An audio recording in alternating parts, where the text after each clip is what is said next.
All right, today on Channel 2, we're talking about keeping the kids safe all day long. We have an Ask the Expert program going on right now, and I'm talking with Janet Brooks. She's the manager of Child Advocacy at Primary Children's Hospital. And today we're talking about safety on the ATVs. Now, normally you would think all you need is a helmet and an ATV and you're ready to rock and roll, but you're saying that's not the case.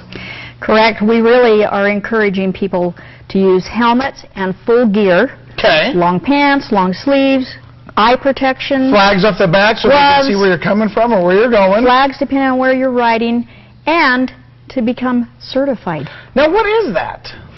All children or youth in the state between the ages of 8 and 15, or until they get their driver's license, are required to take a certification course. It's an education course. Where do you get the education course? You can get the education course online.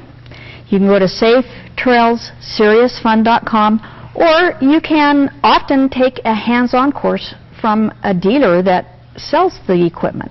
And then once you get that, you're okay to go drive around and explore this great country that we call Utah and just see all the beautiful stuff that we have to see. Absolutely. We really encourage you to make sure that you're on the right size of machine. You stay on the trail. We don't have children younger than 8 in any way, shape, or form driving a machine. It is actually against the law to do so. If somebody gets pulled over, they're down there riding the trails, and they don't have one of these, who gets the ticket? The parent? That's a good question that I'm not positive about. But I guess if you need to get this, then someone's probably going to get a ticket or a warning, or at least a strict lecture. Yes. And from Primary Children's Hospital, we're not the enforcer, we're just the encourager to make your family's ride safe, to have some serious fun. But keep those kids out of the hospital. We've seen such a great increase in the number of traumatic brain injuries from ATV crashes, and my job is to keep kids out of the hospital. And while we're talking about helmets, helmets are something that you should probably reinvest every year or a couple of years because they do wear out, and it's time to upgrade them and to get them done. You know, you don't want to just keep handing them down from generation to generation. They're protecting our brains, and we want to make sure they're up to standard. Sure, and if you have a crash or this helmet drops and it compromises the structure and the integrity of the helmet. Absolutely.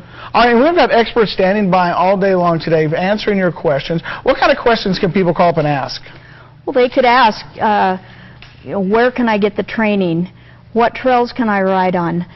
How many people can ride on a machine? Again, what are the kinds of clothing and protection that we should wear? And we're not just talking about ATVs. We're talking about water safety. We're talking about safety when you're hiking or biking or any of that. You guys just have experts from all areas there to cover all the bases. Absolutely. Never leaving kids in the car, walking around the car so we don't back over children, drowning prevention, seat belts, car seats. We want to be able to help you. What's the #1 danger to our kids right now? The #1 danger for all children over age 1 is motor vehicles still.